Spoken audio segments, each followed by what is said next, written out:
নাকি হিজড়া জন্মগতভাবে সমস্যা? গল্প তো একই, তাহলে আসলে কোনটা?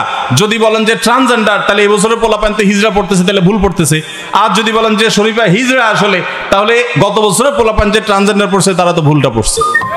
ঠিক না বে ঠিক? শিক্ষার নামে এই তামাশা এই দেশে বিগত কখনো, এত বছরের মধ্যে স্বাধীনতা থেকে আজও পর্যন্ত কখনোই, এই 23 এবং 24 এই 2 বছর এই বইগুলোকে মেসাকার করা হয়েছে। 21 সাল পর্যন্ত বইগুলোতে সালাম ছিল, মাদ্রাসার বইয়ে সালাম ছিল, মহিলা টিচারের মাথায় হেজাব ছিল, বাচ্চাদের মাথায় টুপি ছিল, বছর সেগুলো সব সরাই দিছে।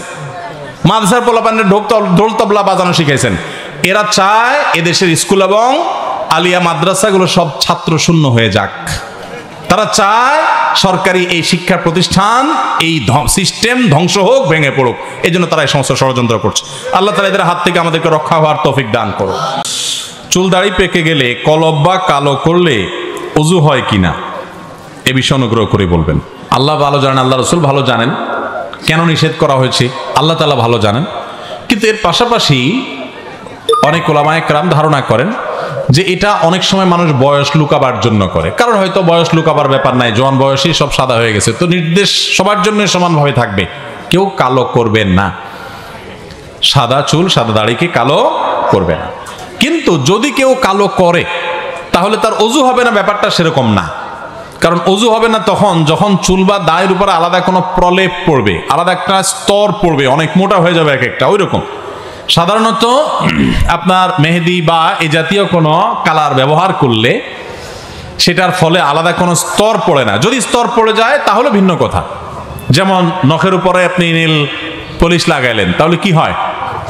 আলাদা স্তর পড়ে না। চুল দাড়ি পেকে গেলে কলব বা কালো করলে ওযু হয় কিনা, এ বিষয়ে অনুগ্রহ করে বলবেন।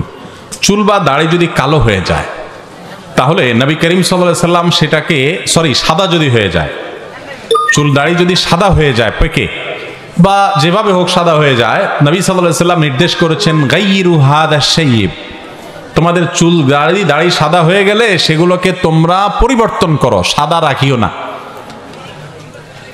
কিন্তু পরিবর্তন করতে গিয়ে মানে সাদাকে অন্য রঙে রূপান্তর করো, কিন্তু সেটা করতে গিয়ে ওয়াজান্নাবু সাওয়াদ, তোমরা কালো কালার আবার করবা না, কালো কলব দিবা না। তাহলে কি করবা? লাল কালার করো, মেহেদির কালার করো, অন্য কিছু করো, কিন্তু কালো কালার করা যাবে না। এই জন্য সাদা চুল সাদা দাড়ি এটাকে মেহেদির কালার ইত্যাদিতে করা সুন্নাহ। এখন কালো করা যাবে না কেন? আমার ছেলের বিয়ের বয়স হয়েছে কিন্তু সে বিয়ে করতে চায় না, আমি আল্লাহর কাছে কিভাবে চাইতে পারি? আমি একজন সুইডেন প্রবাসী। আহারে কপাল পড়া, বাপরে, এই তো উল্টা প্রশ্ন পাইছি, জীবনের এরকম প্রশ্ন তো পাই নাই। সবাই তো ছেলেরা প্রশ্ন দেয়, হুজুর আমি বিয়ে করতে চাই, বাপ বিয়ের কথাও বলে না। আর এখানে উল্টা বাপ বলতেছে যে ছেলে বিয়ে করতে চায় না। না না, এখানে আমার মনে হয় এই ছেলের কোনো দিকে কোনো লিঙ্ক আছে কিনা আল্লাহ জানে। কারণ হলো বাপ মা বিয়ে করাতে চাইলে সেখানে না করা, এটা কখনো কখনো অন্য কোনো দিকে অবৈধ সম্পর্ক থাকলে, হারাম রিলেশন থাকলে, তখন দেখা যায় বাপ মার বিয়ের আবদারকে, দাবিকে, প্রস্তাবকে অগ্রাহ্য করে। আমি জানি না এক্ষেত্রে সেটা হয়েছে কিনা, পুরো শিওর না, এটা একটা সম্ভাবনা মাত্র। তো কালো জাদু আক্রান্ত হয়ে তা থেকে বাঁচার জন্য হুজুরের কাছে গেলে হুজুর যদি কিছু দোয়া লিখে তা তাবিজে লাগিয়ে পড়তে বলে, সেক্ষেত্রে সেই তাবিজ কি পড়া যাবে কিনা? আমি প্রায় সময় বলি, আমাদের প্রিয় নবী সাল্লাল্লাহু আলাইহি সাল্লাম তিনি কখনো তাবিজ ব্যবহার করেন নাই এবং কাউকে তাবিজ দেন নাই, দিতে বলেন নাই, কোনোভাবেই না। এটা সুন্নাহ না অন্তত। এমনকি কোরআনে কারীমের আয়াত যদি লেখে আপনি তাবিজ লাগান, ঝুলান, আর কিছু না হোক বলতে হবে এটা নবী সাল্লাল্লাহু আলাইহি সাল্লামের সুন্নাহ না। তাহলে নবী সাল্লাল্লাহু আলাইহি ওয়াসাল্লামের সুন্নাহ কি? নবী সাল্লাল্লাহু আলাইহি ওয়াসাল্লামের সুন্নাহ হলো কোরআনে কারীমের আয়াত পড়ে ফু দেওয়া, পাঠ করা, দোয়া করা, এগুলো হলো নবী সাল্লাল্লাহু আলাইহি ওয়াসাল্লামের সুন্নাহ। এখন ব্ল্যাক ম্যাজিক নবী সাল্লাল্লাহু আলাইহি ওয়াসাল্লামকে করা হয়েছে, তিনি কি তাবিজ লাগিয়েছিলেন? কি করেছেন? নবী করিম সাল্লাল্লাহু আলাইহি ওয়াসাল্লামকে লাবিদ ইবনে আসম নামক ইহুদি জাদু করেছে, পরে আল্লাহ তাআলা সূরা ফালাক, সূরা নাস নাজিল করেছেন। এবং এটা পাঠ করার মাধ্যমে আল্লাহ তাআলা তাকে শিফা দান করেছেন। আমাকে কি আপনার দুঃখটা কি বলেন, বললে তো বুঝবো। বলে যে বাবা রে, এই জমি জমা যা দেখতেছেন সব তো চোরাই টাকা। হাসির বিষয় না, ওনার চোখ দিয়ে ছলছল করছে, পানি ছলছল করছে। উনি আমাকে বলতেছেন বাবা এগুলো সব তো চোরাই টাকা। আমি কয় টাকা বেতন পাইছি সেগুলো দিয়ে সংসার চালাতেই কষ্ট হয়ে গেছে। তখন বিভিন্ন সময়ে ঘুষ নিয়ে নিয়ে এসব জমি জমা করছি, বুঝি নাই তখন আল্লাহর ভয় ছিল না। এখন বয়স ভার হয়ে আসছে, সকাল বিকাল চোখে শুধু কবর দেখি। জীবন পুরোটা শেষ করে ফেলছি, সামনে মৃত্যু ছাড়া কিচ্ছু নাই, দেখতে পাচ্ছি পরিষ্কার। সবাই সবাইকে নিয়ে ব্যস্ত, ছেলে ছেলের ফ্যামিলি নিয়ে, মেয়ে মেয়ের ফ্যামিলি নিয়ে আনন্দ ফুর্তিতে ব্যস্ত, বাট আমি আমার চোখের সামনে কবর ছাড়া কিছু দেখছি না। একের পর এক সাথীর সঙ্গে হারিয়ে যাচ্ছে, আমার সময় যখন তখন চলে আসবে। এখন আমার বোধোদয় হয়েছে, আপনাদের কথা শুনেছি, আল্লাহর কাছে হিসাব দিতে হবে। প্রত্যেকটা পাওনাদার কিয়ামতের ময়দানে দাঁড়াবে। নবী সাল্লাল্লাহু আলাইহি ওয়াসাল্লাম বলেছেন আতাদরুনা মানিল মুফলিস, তোমরা কি জানো সবচেয়ে বড় ভিখারি কে? সাহাবীরা বলছেন আল মুফলিসু ফিনা মান লা দিনার লাহু ওয়া লা দিরহাম। হে আল্লাহর রাসূল, যার টাকা পয়সা নাই সেই তো ভিখারি। নবী সাল্লাল্লাহু আলাইহি ওয়াসাল্লাম বলেছেন আরে এটা আসল ভিখারি না, আজকে টাকা নাই কালকে আসবে। আসল ভিখারি হলো দুনিয়াতে বহু মাহফিলে ওয়াজ শুনতে আসছে। নবী সাল্লাল্লাহু আলাইহি ওয়াসাল্লাম বলেছেন ওয়াইজা সালতা ফাসআলিল্লাহ ওয়াইজা ইসতাআনতা ফাসতাইন বিল্লাহ।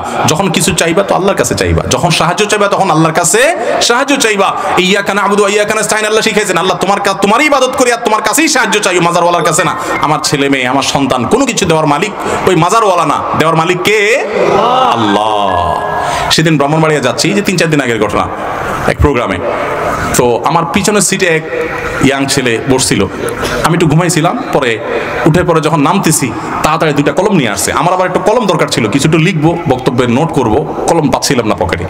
তো সেই কলম ধরাতে আমি খুশি হয়ে গেছি। আমি চিন্তা করলাম আরে আমি কি আল্লাহর ওলি হয়ে গেলাম নি কোনো, যে কলম দরকার, এটা কলম ধরে বসে আছে সামনে। তখন সন্দেহ হলো 2টা ধরছে কে আবার। পরে দিয়ে আবার পুরান কলম সে ধরছে। আমি বললাম কিরে বাবা, আমি আমার গিফট করতেছে মনে হয়, আমার কলম দরকার এই টাইমে, আমার কেরামত যায় এগুলো কিনা।